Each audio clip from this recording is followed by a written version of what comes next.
No, that's him. That's him. That's the way he talks. And he's always like, what's going on? Nice to meet you. Hi, call me Jimmy. Coming to you from his studio apartment in Toronto, it's the Backyard Variety Tour, featuring your host, Ian Pozz. All right. Welcome back, everyone. Welcome back. What's up, Yardies? And this is the Backyard Variety Tour. I'm your host, Ian Pozz, and I'm not wearing pants. We got a terrific lineup tonight. Make sure you stay tuned. Stephen Pigozzo is going to be here. Actor, producer, Stephen Pigozzo. So make sure you stick around for that. A couple of general house cleaning notes I want to get into here. Some things I've been thinking about lately. So for one, coffee. We all love it. We all need it. I have maybe 4 cups a day sometimes, What are your favorite brands of coffee? Lately, I've been finding myself buying anything from Nabob to President's Choice to some new one called Lazaza or something like that, to even the ground Tim Hortons stuff. What kind of coffee do you buy? Same for beer. I'm interested in checking out some more beer. Obviously been drinking a lot of Broken Stick Bruco over the last little bit, so happy to check out some new local stuff while still also, checking out our favorites at Broken Stick there. A couple things that came to mind here. One big one actually is fire extinguishers.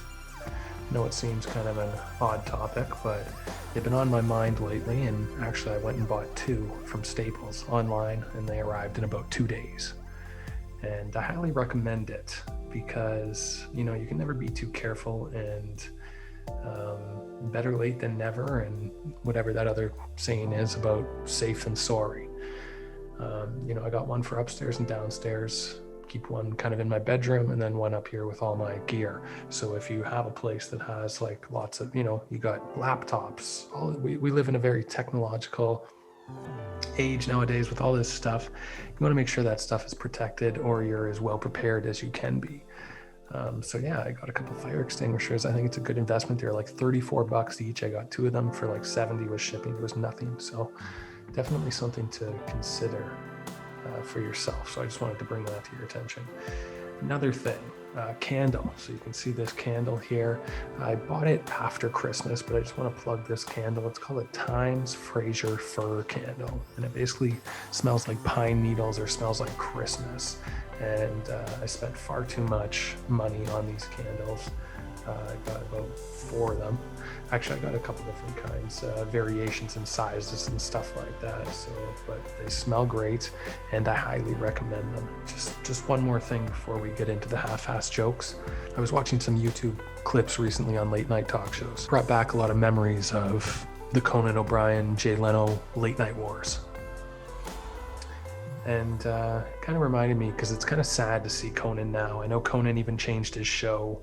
He altered his show now to be essentially what like Jay Leno's crappy show was at the 10:30 slot, where it was like him chatting with no desk with a guest for a little bit. And I know Conan wants to go in that direction because he's probably losing his fire and losing his steam. And he just wants to relax and have more casual, looser, and get back to the funny kind of thing. But I don't think he ever recovered. He was on top there for a bit when he did like first started at TBS because he had the movement. Everyone in the movement was with Conan. It just made me realize how much I hate Jay Leno, how much I still feel like Conan got screwed over, and how much I feel for him. And just the situation had no conclusion, really, no clarity, and no one really won. It was a very sticky situation. And here we are, Jimmy Fallon somehow winds up falling ass backwards into the Tonight Show spot, and sure, hits it out of the park after a little while, finds his groove and hits the young audience. But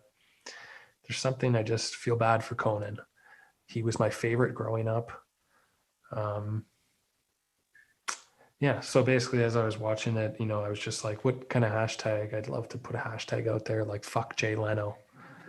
Then I was like, fuck Jay Leno. I'm like, that's almost like we're telling people to fuck Jay Leno. And I was like, okay, well, let's take it down a notch. Maybe screw Jay Leno. And I'm like, same thing. So what did I come up with here? Leno sucks. Leno sucks. I know we're about, a decade after the fact, but Leno sucks. Okay, that's it for the intro. We're dealing with episode 412. It's episode 412 with Steve Pigozzo. We'll get to Steve in a second. Make sure you hang around after the conversation for a special musical performance by Bahamas. Bahamas will be here. That'll be great. So we got a terrific show for you this evening. Make sure you stick around for that. Keep an ear out for today's secret word. The secret word is hasta la vista. Hasta la vista. Today's secret word is hasta la vista. And so let's get into the jokes.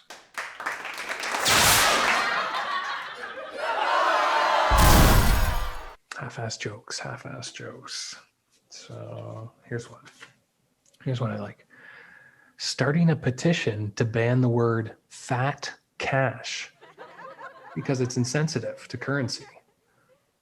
Large cash, big boned cash, or for you Starbucks fans, venti cash as acceptable alternatives.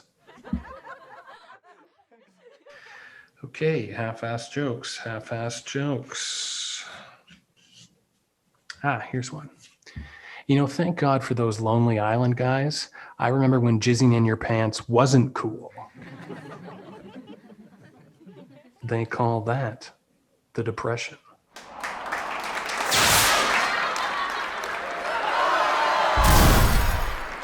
Okay, everybody, we just had a lovely chat with Steve Pigozzo, actor, producer, consultant, Stephen Pigozzo. A very talented individual, someone that I've been lucky enough to work with and meet a number of years ago, just randomly. And we've been able to keep in touch over these years. And he was actually a very big help at the beginning of my acting career because I was about maybe 27, bumped into him at a mutual friend's birthday party, I believe it was. We got to talking and he heard that I was just starting to get into acting and he had already been doing it for a number of years. And I was asking him for any advice he could share with me. And he was very generous. And he told me that basically what all actors should have is a base, a foundation that they could always fall back on. And what I did was I hopped on Second City. I joined Second City. The courses there, Stagecraft, it was called. And I had a great teacher, Karen Parker. What did we do at Second City? Stagecraft 1, 2, and 3, I believe I did. Taught me about voice projection. Taught me about being comfortable with failure in front of a group of people, embarrassing yourself in front of a group of people, how to tell a story with your voice and inflections along the way. It was very informative. And it did create that base for me, something that I can always fall back on, when I'm on set and when I'm performing. And so I really have to thank Steve for that. So he's been a bit of a mentor in regards to the acting thing. He's always been there to help me out or give me advice. And I really appreciate that. So without further ado, here's my conversation with actor, producer, consultant, Steve Pigozzo.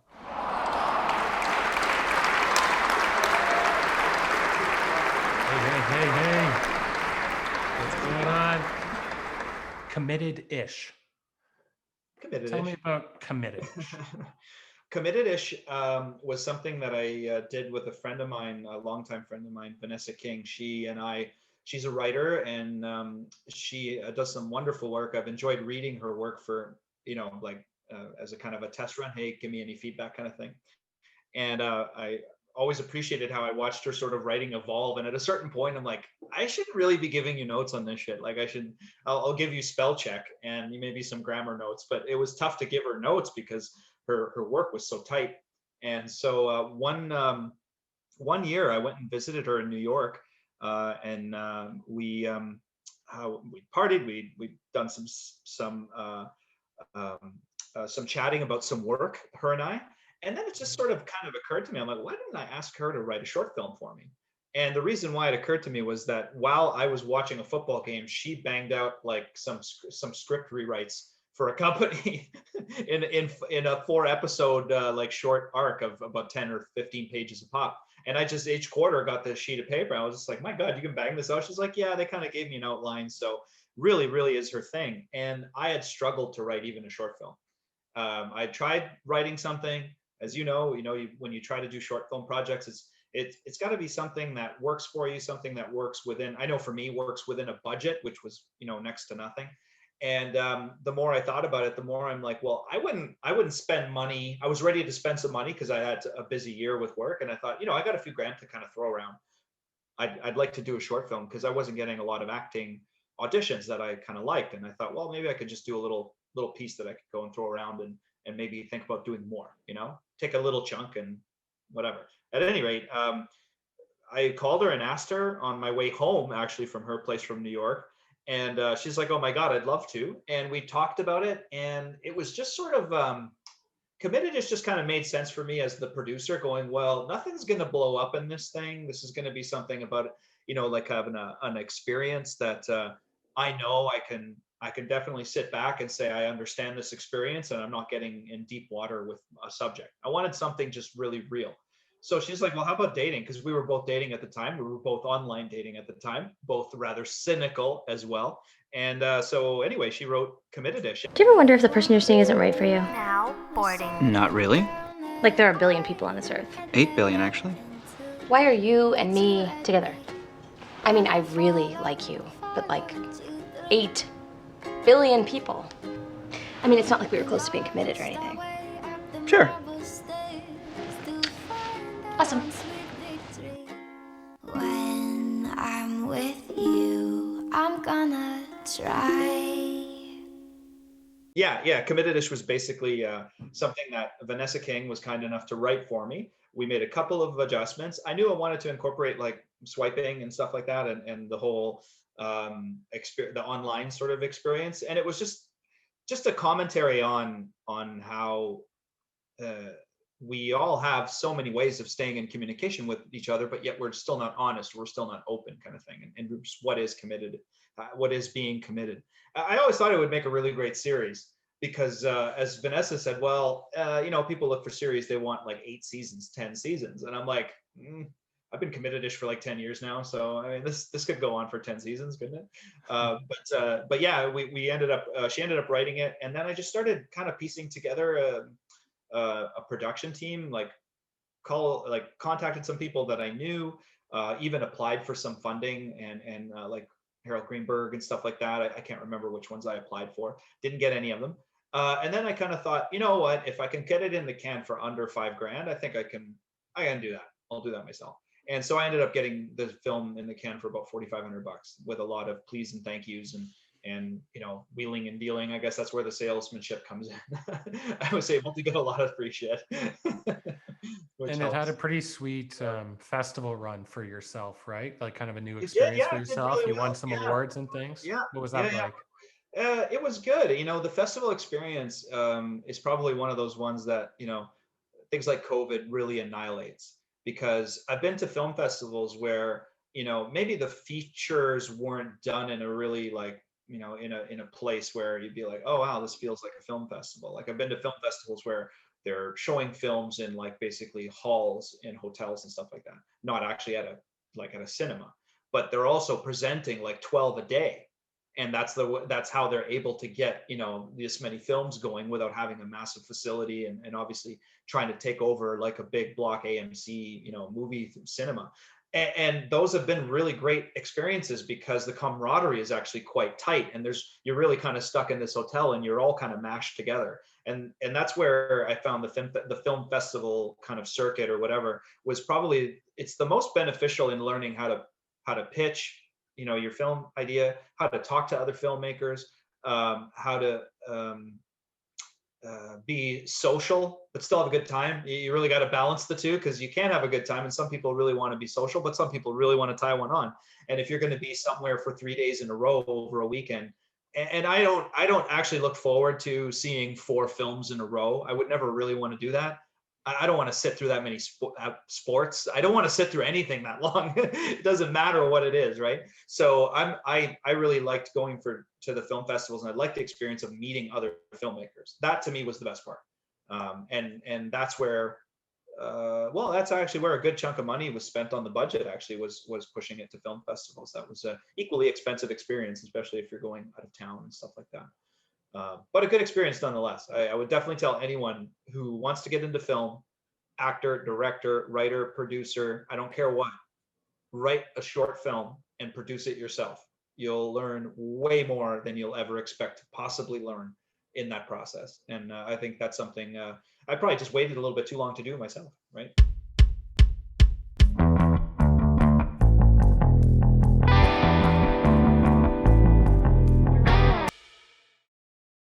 Glad I did it though. It was a good time.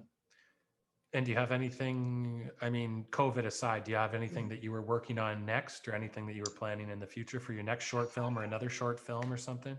Yeah, I kind of thought of a couple things. I got a little bit sidetracked during, just as COVID got going, my agent closed her doors, so that kind of sucked. And so right now I'm a free agent, and in the interim, haven't obviously had a lot of stuff come up. I've applied myself for a few things. I did get like an out of the blue audition for a CBC television series, which was really nice, and I was just like, how the hell did I get this? But it's nice to know like casting people are out there looking, which is good. But right now, I've been mostly focused on my own like consulting business, a little bit on the acting side. I went and got new headshots recently, and tried to.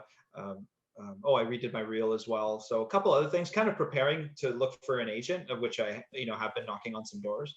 So that's kind of been the film television side, which is just sort of like re-resurrecting, having an agent and getting time to, or getting more opportunities to do auditions and stuff like that, which I feel like right now is a shitty time to not have an agent, because I've never felt more prepared, right? It's just like I'm getting on an age. I've done this a few times. I kind of like done auditions any which way you can possibly imagine now. It's hard to get surprised anymore, and I just look forward to the chance to audition. So that's that I'm kind of missing right now, but I've mainly been focusing on making sure that I have clientele that are staying in touch with me. I can do web sessions and charge for my time, which pays the rent. So yeah. My agent has been sending me a couple of voiceover auditions. Mm-hmm. Now, you've had some bad luck with agents, haven't you? Like, isn't this your third or fourth agent in a couple of years from random situations, random occurrences? Yeah, it's kind of random. I had it wasn't the first agency that shut down. I had an agency shut down, and that was like 30 days notice, which sucked. And then I went to another agency, and that agency, I believe my agent left. And so that meant that they were just like, well, we can't really kind of handle everybody. It's kind of like, oh, okay. And then I had an agent for a while where, you have to have that chat with them. It's just like, it's been 2 years, and last year I had 12 auditions, and that includes commercials. Like I had 2 speaking role auditions, and I'm 38 years old. Like, I mean, and it's not like, I was like taking care of myself. I'm fit. Like, I mean, I should be working, and I'm not working. And I brought that up with them, and that didn't go over very well. And that's okay. I wasn't really all that upset about it. I was actually mostly sort of upset and offended at the email that I got, basically releasing me over what it was about, which was just like, I just got asked a simple question, like, can we take a closer look at this? Because like, I got new headshots, I got a great reel, but I'm not. Can I interrupt for a second, because you should be working. You're essentially in the prime of your career for an actor's age. I feel like I am. Yeah, absolutely. And like, you're from Sault Ste. Marie, I'm from Sudbury. I know people in Sudbury, have an address in Sudbury. I should be going for auditions for those types of roles and stuff. And I wasn't seeing those. And so whether it's being an advocate or what, it wasn't new headshots, which they suggested. I'm like, I got new headshots 9 months ago. What are you talking about? So anyway, taking an agency to task, I guess you could say, not to task. I think it's fair. I mean, it's a two-way street. They get a percentage because I go out and bust my ass and get the job. So this is a partnership. And I really knew there was a sort of hierarchy there with that group, and didn't like it. And whatever, at one point, they basically released me. Well, I remember the email. The email came in, basically, this is what kind of like ended up getting me kicked off an agency. I got an email about the move to their new location. So they moved from Mary Street to actually closer to me, like right around the corner. I'm surprised they even told you. I thought maybe that's how they would let you go. They just don't give you yeah, no, this was one of their mass emails, and I mean, like they were kind of backward. They didn't even have like a Facebook page, or they did, but like they didn't even take me off it when they let me go and stuff. Like anyway, whatever. And one of the things that they sent us was this email basically saying they were moving to the new place and looking forward to the new year and da da da. And it was the first email I had seen from the lead agent.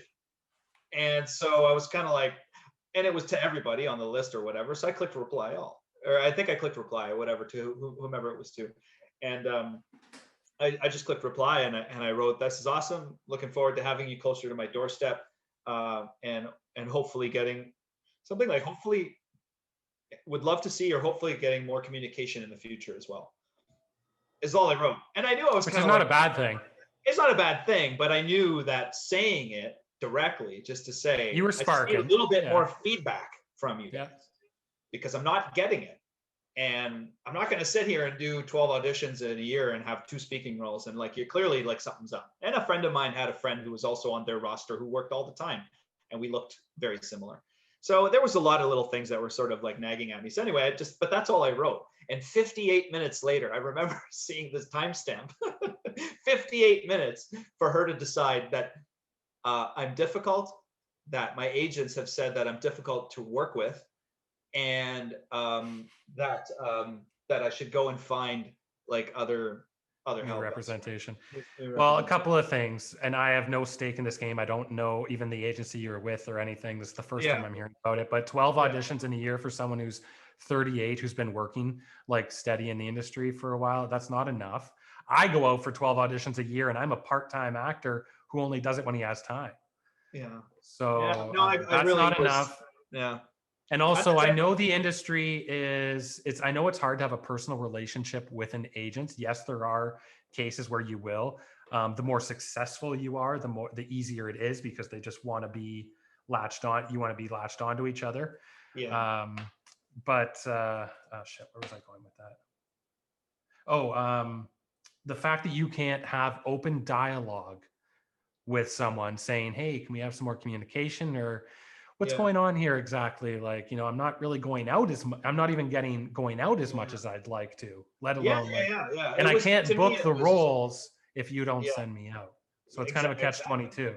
Well, it is. And I don't think, I'm like, well, I don't think you really, as an agency, I'm like, if you don't want to be an advocate for me, then you don't really believe in what I can offer. And that's, whatever. At any rate, so I was not, I got their email, which I redacted, and I actually posted it on Facebook, basically saying like, people shouldn't treat other people like this. This is a business. And this is like, we're on the same page here, and there's no hierarchy here, and in fact, the hierarchy switches when I get a series, or whatever. So there should be no hierarchy. It's a partnership. I would love to bring my agent something more like a watch than a box of donuts.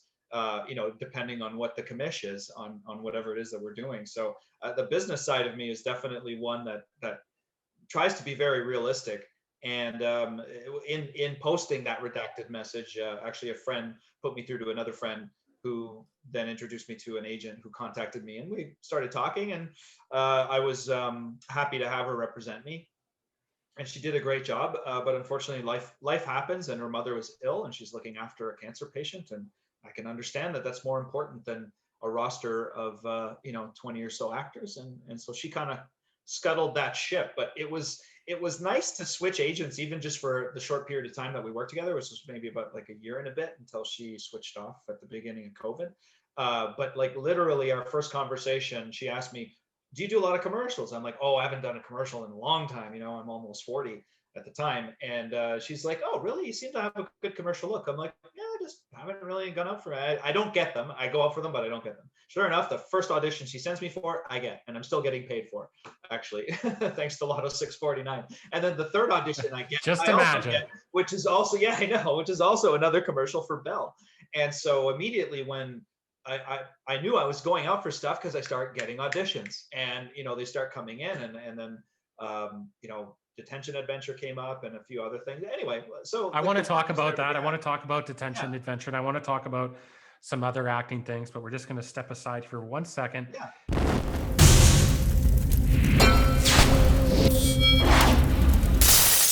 topics not trending. So Steve, here we go.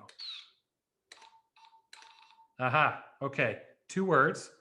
It's belonging to someone. It's a name, but it's also the hierarchy of a school. It's a male name, but it's the hierarchy of a school that could be male or female leader of a school. Think of Animal House. Principal. Higher. Think of college, university, Oh, prestige. dean. Okay. And then they have a special thing that they fill out. Santa Claus also has one, and he checks it twice. Oh, the dean's list. Excellent. Very good. So what do you know about what do you know about Dean's List? The dean, Dean is an important name in my life, actually. Not necessarily Dean's List, but the street I grew up on was Dean Avenue. My mother told me that my father wanted to call me Dean, which I think is kind of a pimp name. And my father's favorite performer is Dean Martin, who's on my wall. So Dean is always important to me. But the Dean's List, not you just gave off your Dean's List. Yeah, I know, that was my Dean's List. That's because Lord knows I was not a good student and would never have made the Dean's List. So the Dean's List. Okay, moving on. Next one. Yeah. 1 word. Another word for headache. It's a worse than a headache. Same thing. Migraine. I get them all the time. Oh, bitch. Yeah, I have a bit of a reaction to light. I got a concussion. I was in a car accident. Wasn't my fault, but we were the victims of a T-bone. And I was concussed badly from that. And since then, like bad fluorescent lights and bright lights and things like that. Pulsing lights. Yeah, I'm just a bit more easily set off to have migraines now than I was before. That's what I know about it. What do you think of? Yeah, migraines. I remember I had a girlfriend who'd suffered through migraines. I really felt terrible for her because they kind of come on for no particular reason and then would leave for no particular reason. But I've luckily never had any migraines. I have been concussed, but most of my concussion issues were balance based for the most part. Although I am a little bit light sensitive. But not to the extent that I get migraines. My main pain is back pain, but I've worked through that in the last few years with diet and exercise, and that's been the best so far. But thankfully, no migraines for the most part. For migraines, for me, or headaches, I use Advil liquid gels. I'd do a plug. I would do plugs or promos for them. I think they're the best. Yeah, Advil extra strength liquid gels are definitely fast acting and they do work. And I try not to, like, if ever I have back soreness or back pain, I'll probably, I'd rather probably smoke a bit of weed than take any medication.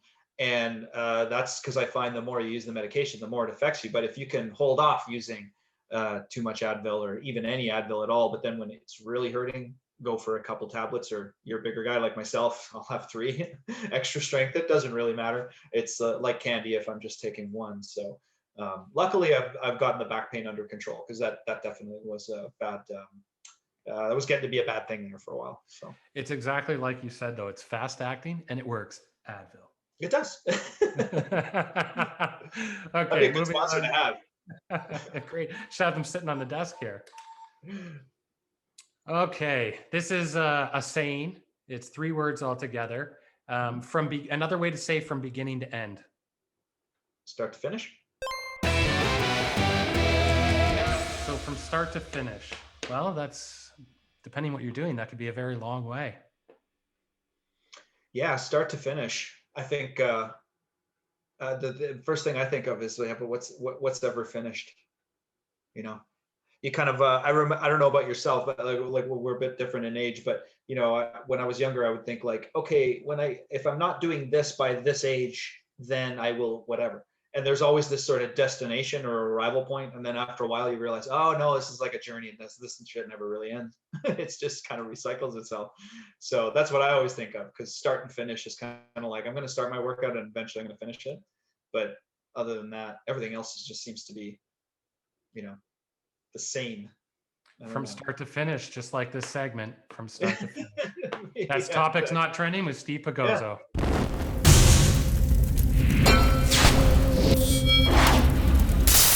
So the Tuesday test drive started off as a way of me introducing some of the salespeople I train to the sort of general public. And it kind of like, I knew I wasn't advertising. I'm fully got my feet firmly placed on the ground and understand what YouTube is, and that when I post shit, it doesn't mean everybody sees it. It's only a certain amount of people. But that wasn't the point. The point was to do some training, insist on salespeople using free advertising like Instagram and LinkedIn and YouTube and all that sort of stuff to promote themselves. And why not entice people by doing some just very simple test drives and reviews of the cars that you sell? And that's the big difference, is that the Tuesday test drive is always a sale. It's not a review. It's a partially a review, yes, but I usually get my underwear in a knot over review shows hosted by 20-somethings who think they know a lot about the car business and a car. And you listen to them, you're like, you don't know what the hell you're talking about, young man. But anyway, I just wanted to do something for salespeople, because in the business that I do that pays my rent and allows me to have a car and stuff like that, but still affords me the time to be an actor every once in a while, that's been a good business for me. And it's so much right now, the car business is kind of like where Future Shop was 20 years ago, where they're at the point where, and even I think a lot of people in the car business, they kind of are believing that customers are going to buy cars like remotely and online and stuff. And I find the online buying is like online dating. It's like, it's an introduction is all it is. You still have to end up talking to Ian at the store and buy your car, because it's just a lot of logistical stuff that's in between a car purchase. So it's been an interesting thing where at first it started off to present these salespeople and pick someone. And if anyone in the showroom wanted to join me on a Tuesday test drive, we would do this review. Everyone was really into it. A lot of the salespeople were asking me to do them. They're very time consuming. So I only could do them when I really literally had the time, the weather was right. And, but it was a real lesson in showing salespeople it's really easy to create content. I hadn't created any. So the earlier Tuesday test drives, they include another salesperson. Now, thanks to COVID, I've been doing them solo. And I get better feedback on the solo test drives than the talking to a sales rep test drives. So the Tuesday test drive has now been flying solo with yours truly. And yeah, I get to drive some pretty nice pieces of machinery. It's all on public roads, and they're all for sale vehicles, so I don't go crazy with them. But you can still stay within the speed limits and really enjoy a Ferrari 599 for an afternoon. It's not a bad way to spend some time and not make any money doing it. I was wondering what the reception was of asking people that you're working with, to be on camera. I run this show asking people to be on a podcast. You can have a conversation with a friend, but for some reason, some people might be camera shy. They just don't want to do it. Some people absolutely want to do it. What did you find the response was? The response, I thought it was kind of interesting. I quickly learned I would never put equipment in a car. I would never get any further than my phone doing the filming, because with the salespeople, the ones that did it were all brave. There was only maybe one that was like, all right, I'm ready to be on camera, or did that themselves. There was only one. And he was like butter, like butter on toast. It was like, we didn't have to do takes. I didn't have to set him up. I hit start. We started talking. If anything, he was like a freight train of information, and he would never stop. Like, it was literally, and I know I'm one to talking about a subject, but wow, like it was, I really learned about editing. I've since got to know the phone really well. So I basically produce everything on the phone. And recently a friend gave me a magnetic version for my own car to drive with. And it occurred to me the other day, why am I attaching this and, using the bungee cord when I can use the, just the magnetic attachment for my car? So I think the next Tuesday test drive I'm going to have it down to basically a phone and a driving attachment. And the magnetic attachment is fantastic. It really holds it super tight, doesn't shake. And thanks to the camera having its own vibration control, the shot looks incredible. It looks like I've taken a shot. I've had people ask me what I'm using, and I originally started using a BlackBerry. Most of the Tuesday test drive was shot on a BlackBerry Key 2, believe it or not. I played around with a side camera angle. It just adds more work. And when you're editing, which is also the other 3 or 4 hours you're going to spend, right? So total, each run is going to be a good 5 or 6 hours. And there were some I spent a lot of editing time on. Some of the earlier videos I put in text for like details in the car, like horsepower ratings and stuff. And then you're looking around with the, font and stuff, and you're trying to save it. And the software I'm using is just a Windows software. It's nothing crazy. So you have to kind of like abandon the project at one point, and I've gotten it down to a pretty smooth timeline, but it's at a point now where, well, it was getting there until we got back on lockdown. I was hoping to be at a point where I was so busy with work, if I can squeeze in the couple hours for the test drive is not a big deal, but then hand over someone like one solid edit just to trim and add the overlays, I could pay someone to do it, which is what I'm basically considering at this point. I just haven't had enough test drives to do, thanks to weather and thanks to COVID, which kind of sucks. But well, I followed on YouTube. I subscribed on YouTube, so I'm gonna thank you very much. I saw, with those. And what's the one that you said was really great, that you had the really great guest of the guy who was like butter, and just so you can plug that one and maybe people can start with that one if they're going to watch one. Oh yeah, I did some Porsche test drives with Danny Burkett, and he was great. He's a really great salesperson, and he's like Mr. One Take. But yeah, definitely. There's actually we have about 40 something videos on the channel. So there's lots of different cars, from Mazdas to Ferraris and stuff like that. I think it's pretty fun. I try to always put in a little bit of history and knowledge about the product, about the history of Ferrari or something like that. Nothing too boring, but I am limited with time and sort of budget on doing burnouts and all that sort of stuff, right? So anyway, it's still I'm happy to do them, and it's nice because some of my clients really appreciate them. So getting back to this acting thing a little bit, I had a couple things written down here. I want to talk about kind of some past roles. I know you worked with James Caan. Was James Caan a hero of yours, or was he just a great actor to work with when you worked with him up north there? Well, actually, I didn't really have too much time to ruminate on it because I did the audition like in the summertime in Toronto, and then forgot about it because I didn't get any word of anything about the role for 3 months. And then I got a note saying, "Hey, are you available for like 2 days or whatever to shoot?" And I'm like, "Yeah, absolutely. It's going to be in Sudbury. Perfect. I live in Sudbury. My parents are in Sudbury, so I'll have a place to stay." And so I ended up going back to Sudbury, had dinner with my folks one night. The next morning, or actually when I arrived, I dropped my bags, and my mom said, "So do you know like where you're going or what you're doing tomorrow?" There's a cat. There's a cat on my head, by the way. I see. I just see the cat up here. It's a movie star and scene stealer as well. Oh, he's a scene hog. The freaking guy won't total go away. scene hog. I like it. Now it looks like you have a wicked ponytail.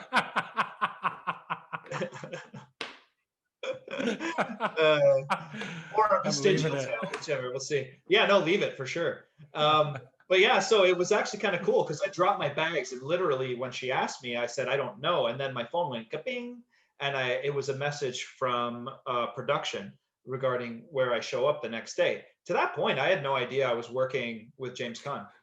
So it was like, I saw the name, and I'm like, saw the scene, and oh, there's my name. And for the uninitiated, like, you get this sheet of paper on a PDF and an email, and it tells you like you kind of have like an actor number, whatever. Call sheet is what it's referred to. And then in each scene, it's just like, this person is now a number, and then in a box, it's like, we need these people at this time. And it's just like, oh, there's my scene, and I saw it was with actor number 2 or 1 or whatever it was. And I look up, and it says James Caan. And I go back down, and I look, I'm like, me, I'm going by the grid like 5 times, 6 times, 7 times, like, oh, I guess. And I was reading the scene, and I'm like, oh, that does kind of make sense, because who I'm talking to is, because you don't always get the whole script, right? So I was kind of like, okay, maybe I'm not, but whatever. Anyway, and I just didn't really think too much of it. And then one of the guys on the production team called me. That could be a good thing, though. Yeah. Maybe you don't have time to work up any jitters of being like, oh, I'm going to act with one of the greatest actors of all time. Yeah, it was kind of one of those moments where I was kind of like, okay, well, I don't even know if it'll be him. Or maybe for that scene, like how they're going to film it, he might not even be around. There might be a double. Right. I don't know, whatever. Anyway, I didn't really think too much about it, and until the production guy called, and he asked me if I knew the scene and do you know who you're working with, and I said, oh, actually, I did notice on the sheet it said James Caan. I wasn't sure if that was correct, because to this point I had no idea. And he said, no, it's, call him Jimmy. He's a nice guy, and yeah, that is your scene. You're doing a scene with James Caan tomorrow. And I was like, all right, fantastic. Thanks very much. Bye. And so, yeah, I got off the phone, and I remember it was the first time my mother actually was like, can I come to set? So apparently my mom has a thing for James Caan, which was interesting to figure out. But yeah, it was a really nice experience. He's a really nice guy. We chatted. I made James Caan laugh, which I was very proud of. And yeah, just a really nice guy. And it's kind of one of those actors who you realize is like, oh, like what you see on screen, that's him. Yeah. Like that is the guy. Like he is, I don't like, he's not really trying in most of like Sonny Corleone. Like, no, that's him. That's him. That's the way he talks. And he's always like, what's going on? Nice to meet you. Hi, call me Jimmy. Yeah. And he's kind of like, he walked in and I was just like, oh my God. He's like, I got to remember, he's like my dad's age, right? So I expect James Caan to kind of come in with all shoulders and arms, right? And then this old fella comes in and, God love him. Like I looked at him like, oh my God. He's like, holy shit. And I realized, yeah, of course he's like my dad's age. And at the time, my dad, he passed about a year ago, but at the time he was alive and not like very spry. And he reminded me of my dad, but the guy still likes to work. And he was really cool about working like in the scene and stuff like that. Yeah. And just like, this always happens if you're a day player. I'm sure the main actor is going to ask you what his lead line is because he forgot already. It's like, what's my line? So anyway, I helped James Caan with a line, and then I made him laugh. What made him laugh? Do you remember what kind of joke? I was trying to say, I keep saying that, but we were walking into this kitchen scene, and I'm following him, and I'm my name is a great character name, Gene Lacker, like lackey. I'm a lackey for one of the politicians. I'm trying to make sure that this pillar of the community, as he is, with a homeless shelter, and he's a boxing coach or whatever, just one of those salt of the earth type people. I want him there to help plug my politician, I guess. And so basically, as we're walking into the scene, James Caan is in front of me, and the cameras are ready to roll. There's some panning, there are flames, like everybody's cooking, all this sort of stuff is happening, and we're just supposed to walk in and come around as he picks up like this, I think, container or something, and he's like standing there, and everyone's getting set up, and I guess it was taking a little bit too long for him. And he's like, he turns to me, he's like, I don't think these guys know what they're doing. No one knows what they're doing over here. And he's just, and all of a sudden, James Caan is talking to me. It was one of those moments where I was like, stay in character. It's not James Caan. It is James Caan, but it's not James Caan. And then he says at one point, he's like, I don't even know what I'm doing over here. I don't know what I'm doing. And I said, I think you're doing just fine. And he started laughing. He thought he's like, this guy's a funny guy. I'm doing okay. Am I doing well? I guess I'm doing okay. Thank you for letting me know.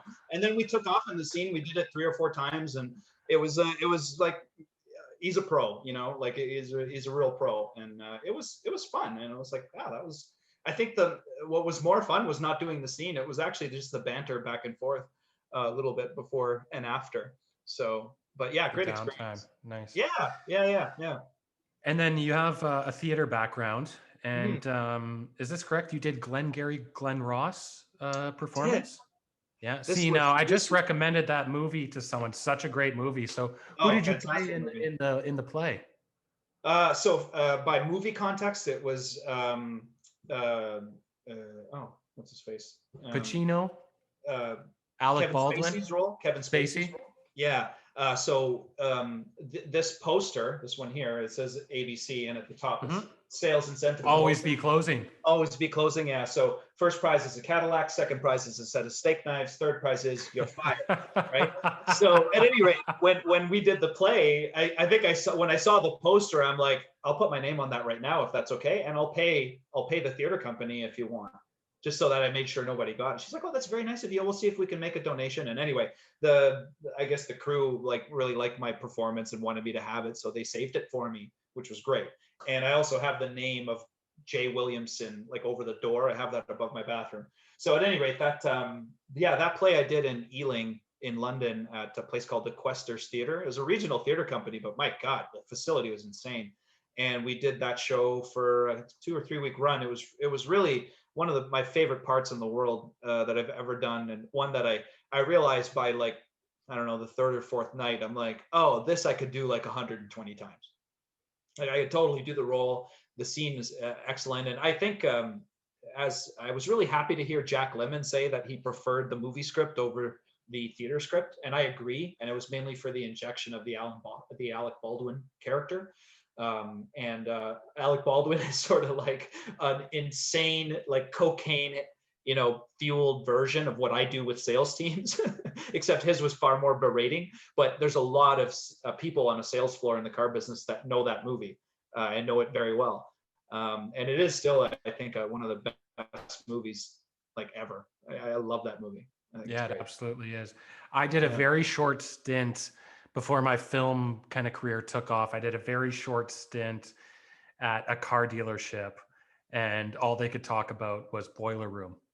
And Oh, I think Boiler Room, those two that's a movies, I popular think one. it's Boiler Yeah. Room and Glengarry that are, Yeah, Boiler Room sales. was more for the 2000s, like that was in the 80s, that movie, right? Like that was in the 80s. Like you see Alec Baldwin in that movie and you're like, oh my God, that guy was gorgeous when he was young. He's like all trim and he looks like a male model, and yeah, and Ed Harris and Al Pacino, it's just like they're really in their element with that. Jack Lemmon is incredible in it. Such a great film. Tell me a bit about the HBO Max show Detention Adventure. That seems to be the newest thing that you were just saying. Oh yeah, Detention Adventure. That was one of those weird happenstances of I didn't even audition. I got a call from my agent. I got an email from my agent saying, "Would you be available to play this role?" And it was like for a day or two. And I said, "Yes." What is this for? And she's like, "Well, this is a show. Go ahead and take a look. They're just finishing the first season, and they need HBO a Max. It's great. Yeah, it was actually CBC. It started off in CBC Gem, and then the HBO really loved it and brought it over to HBO Max. I gotta say, it's a kids show. It's nothing I'd say, hey, Ian, you should check out the show I'm in. It's a kids show, but it's like a mixture of the Goonies and the Bloodhound Gang, like 3, 2, 1 Contact, sort of all together. And it's they use some factual information like history and stuff, and they go on these sort of treasure. It's really a really cool project. I got to say, I'm really happy, really proud to be a part of it. And it's just. And what was your role? I played the young one of the lead characters. Older version? No, I play his dad. His dad. I'm a dad. See, I'm a television dad. I'm certainly of age to be a television dad, so that's not a problem. But I also happen to look like the young man. We do look pretty similar. Yeah. Gotcha. I wasn't sure if maybe it was like an It 2 thing where the older version is the young version, blah, blah, blah. Yeah, no, nothing like that. Although maybe they might do that. Anyway, that ended up being 2 seasons of work, and being part of like a really fun. Like pretty much every really episode you're in? No, I'm only in like 4 episodes or something like that. But a little bit more in the second season that we finished, but really fun. Like we're a divorced family, so I'm trying to think if you see a scene of his mother. It's mostly me, and we have a bit of a tumultuous relationship because he's a teenager. So we have our little spats. It's a good kind of relationship, but Tommaso Sanelli is the young man who plays my son, and he's fantastic. So it was just really fun role to play. I'd never played a dad before, like for any length of time that I could recall. Maybe in a commercial for like 30 seconds, but not where I'm walking into the house and saying, "Hey, how's it going? What are we doing later? I got tickets to a basketball game," and stuff like that. So it was nice. It was a really great little project to be a part of, and if they're doing another season or whatever, I'll hopefully be there playing his dad. Okay, still with the acting thing. Yeah. You were on Designated Survivor. Did you work with Kiefer at all? Fun.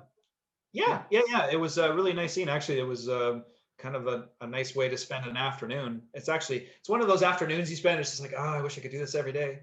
But it was great. It was a scene with Kiefer, and basically all the main cast were just in I forget which room. What were you in that? Lincoln room or something like that, or the war room, or I forget. Do you get a lot of lawyers, or what do you get? Yeah. I certainly get like the lawyer, sort of like detective. In this case, New York Senator Frank Ray Damone. So you're basically like Cuomo, is that it? Yes, Senator Ray Damone. You look like you could be a younger Cuomo.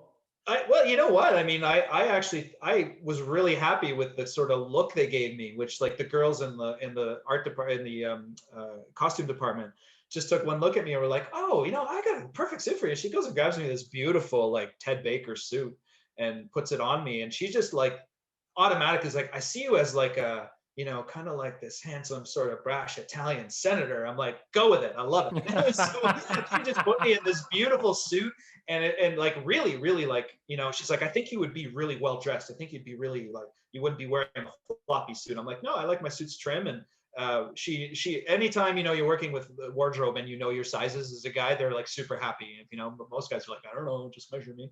So I I was kind of like, I know what I like, and I'm like, this is usually what I wear, so I'm totally happy with that. Yeah, absolutely, make it a little tight. And they put me in this beautiful suit and fixed me up. I was kind of like, wow, this is like, I'm not used to all this attention. It was so great. So it's easy to get into character when someone comes around on set and is like, would you like some senator pins? And they put pins on you, and it's all very much part of the engine. It's pretty cool to be on a big set like that, and then have the director come around. I waited in Videoland because I wanted to kind of experience anything. I was going to wait in my trailer.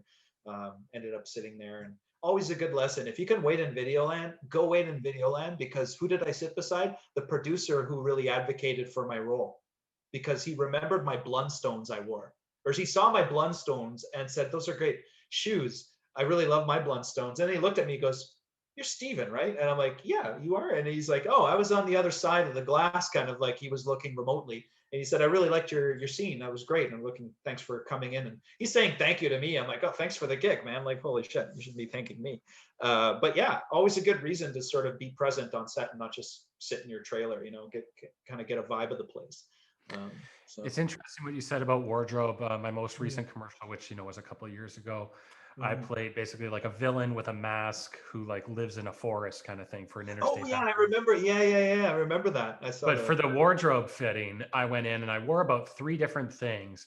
And I tell you, man, wardrobe is so important. Like, they put me in one thing and I was like, oh, I hope they pick this. I feel so good in this. It fits. I feel like I can really, they put me in 1 or 2 other things. I was like, oh man, I really don't even feel confident in this. Like, I don't think it looks good. I don't think it's the right choice. I really hope they don't pick it. Luckily, they were really on the ball, this team that I worked with, and they picked the thing that I wanted and the right thing. And I could really give them everything. Yeah. It makes a big difference. It makes a huge really difference, does. Yeah, absolutely.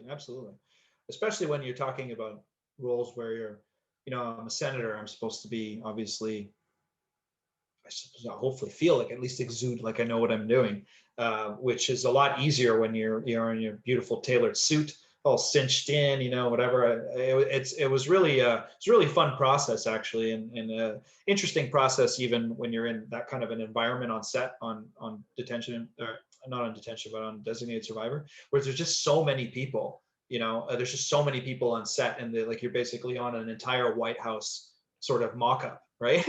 And when you're eating lunch, you're in like the Oval Office eating lunch. Like it was kind of bizarre. Like, every computer has a running, a page on it that looks like something you would see. Like, the attention to detail is just phenomenal. Like, you could see they basically could point a camera in any direction and be up and running, basically, in a heartbeat. But yeah, a great bunch of people to work with too. It's great to just dive in. If you know your lines and you jump in on set like that, it can be a lot of fun, because it just goes so fast, and everyone kind of knows what they're doing. And if anything, it just ends off a little bit short, which kind of sucks. But one of these days, get a series. Acting wise, I know you said you're a free agent, but acting wise, where do you want to go? What do you want from acting? What do you still want from acting? I actually just I kind of just blurted out, like, I've always kind of like wrote at the top of my series year, I'm gonna be on a series and have multiple scenes and like multiple episodes, whatever. And that hasn't happened yet. I've had a couple of nice audition opportunities, so that's been really good. And you have to be positive about those things, sometimes you don't get parts. It happens all the time. It happens to everybody.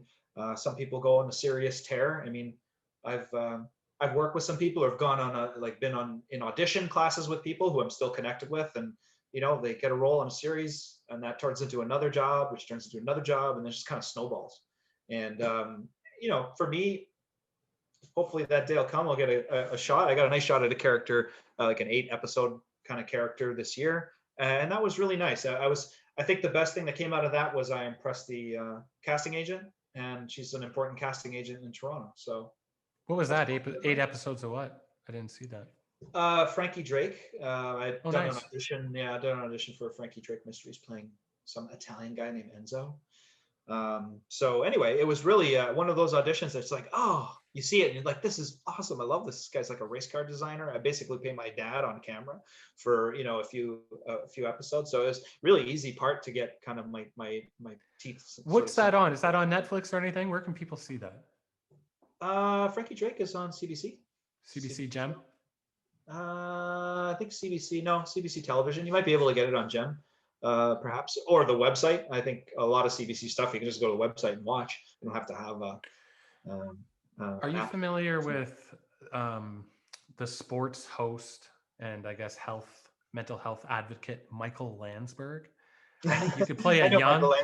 You would play a young. You would be a great young Michael Landsberg.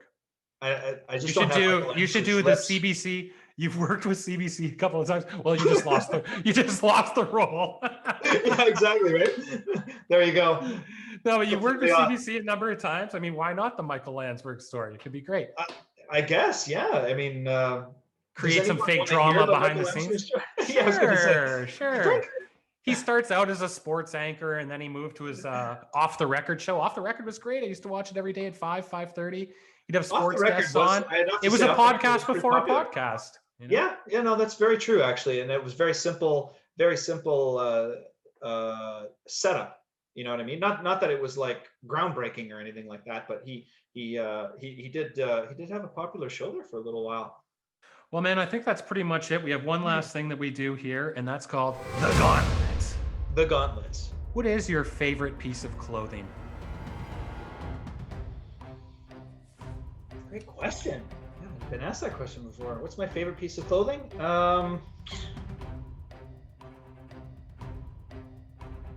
Actually, right now, I'd have to say this leather sort of long overcoat that was my dad's.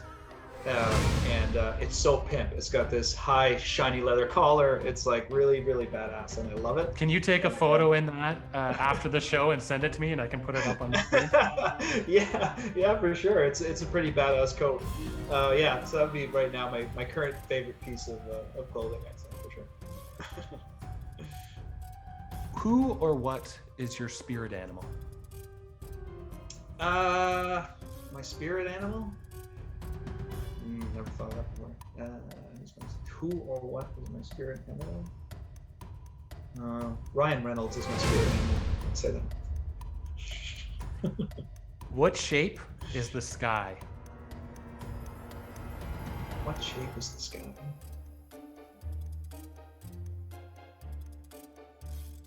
Round. Favorite word? Fuck. What noise do you hate? Actually, nails on a chalkboard. It's awful sounding, or fork in a earthen bowl that you should never use for pasta, where you go everything every time you move. That just drives me up the wall. It's like makes me shiver. Hate it. Excellent. And what does the world need most? Love. Well, that's it. That's all, man. You made it through the gauntlet. Awesome. I did. Yeah, thanks. That was fun. Just stick around here after I sign off. Everyone, this is Stephen Pigozzo, actor, producer, consultant. This is episode 412. Thank you very much for stopping by the Backyard Variety Tour, and we'll see you next time. Peace. Thanks for having me.